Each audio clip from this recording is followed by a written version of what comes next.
ভারতের কাছে মাথা নত করতেই ভাগ্য খুলে গেল মালদ্বীপের।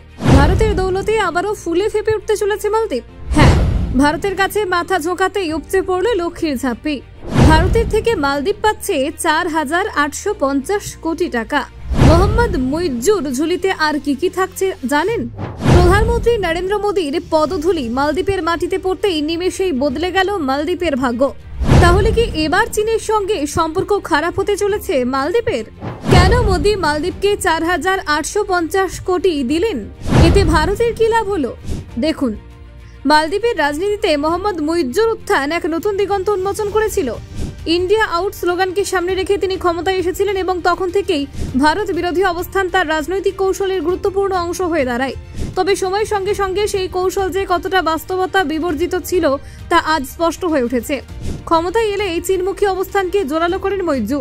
তার প্রথম আন্তর্জাতিক সফর ছিল চীনে, যেখানে তিনি দ্বিপাক্ষিক চুক্তি এবং ঋণ গ্রহণে আগ্রহী হন। এই অবস্থান মালদ্বীপের ঐতিহ্যবাহী মিত্র ভারতের সঙ্গে সম্পর্কে একটি বড় ধরনের পরিবর্তন এনেছিল। ফলে দুই দেশের মধ্যে বিশ্বাসের সংকট তৈরি হয়। মুইজ্জুর ভারত বিরোধী অবস্থানের ফলে ভারতের পর্যটকদের এক বড় অংশ মালদ্বীপে যাতায়াত বন্ধ করে দেয়। বয়কট মালদ্বীপ ডাকে সাড়া দিয়ে ভারতীয় পর্যটকদের সংখ্যা 2024 সালে উল্লেখযোগ্যভাবে কমে যায়, যা মালদ্বীপের অর্থনীতিতে সরাসরি আঘাত হানে। এমন পরিস্থিতিতে পর্যটন নির্ভর দ্বীপরাষ্ট্রটি বড় ধরনের সংকটে পড়ে।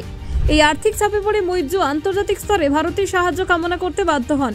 ভারতের সঙ্গে সম্পর্ক মেরামতির প্রক্রিয়া শুরু হয় প্রধানমন্ত্রী নরেন্দ্র মোদীর তৃতীয় দফার শপথ গ্রহণ অনুষ্ঠানে মুইজ্জুর যোগদানের মাধ্যমে। এরপর একাধিক দফায় দ্বিপাক্ষিক বৈঠকেও মিলিত হন দুই দেশের শীর্ষ নেতারা।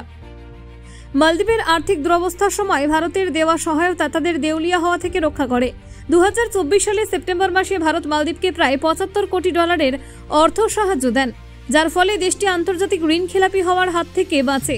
এই সাহায্য মালদ্বীপ সরকারের জন্য এক বড় আশ্বাস হয়ে দাঁড়ায়। এছাড়াও ভারত ও উত্তর দক্ষিণ মালদ্বীপে একাধিক পরিকাঠামো প্রকল্পে সহযোগিতা করেছে।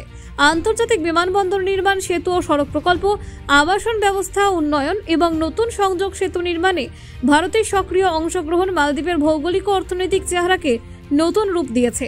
এই আবহে 2025 সালের স্বাধীনতা দিবসে প্রধানমন্ত্রী মোদীকে প্রধান অতিথি হিসেবে আমন্ত্রণ জানানো এক ঐতিহাসিক পদক্ষেপ বলে মনে করছেন রাজনৈতিক বিশ্লেষকরা। এই প্রথম মুইজ্জুর সরাসরি ভারতকে সম্মান জানিয়ে একটি ইতিবাচক বার্তা দিয়েছেন আন্তর্জাতিক মহলে। মোদীর এই সফর মালদ্বীপ ভারত সম্পর্কে নতুন অধ্যায় শুরু করলো। মালদ্বীপ সফরে গিয়ে প্রধানমন্ত্রী মোদী শুধুমাত্র এক অনুষ্ঠানের অতিথি হিসেবে ছিলেন না, বরং সক্রিয় সহযোগিতার প্রতীক হিসেবে প্রতিরক্ষা মঞ্চে গুরুত্বপূর্ণ ভূমিকা পালন করেন। তিনি মালদ্বীপ সেনাবাহিনীর হাতে 72টি সামরিক যান এবং অন্যান্য সরঞ্জাম তুলে দেন, যা দুই দেশের প্রতিরক্ষা সম্পর্কে দৃঢ়তা প্রকাশ করে। মালদ্বীপের নতুন প্রতিরক্ষা দফতরের উদ্বোধন অনুষ্ঠানে প্রধানমন্ত্রী নরেন্দ্র মোদীর উপস্থিতি ছিল যথেষ্ট তাৎপর্যপূর্ণ। Bureau report, Bangla digital TV.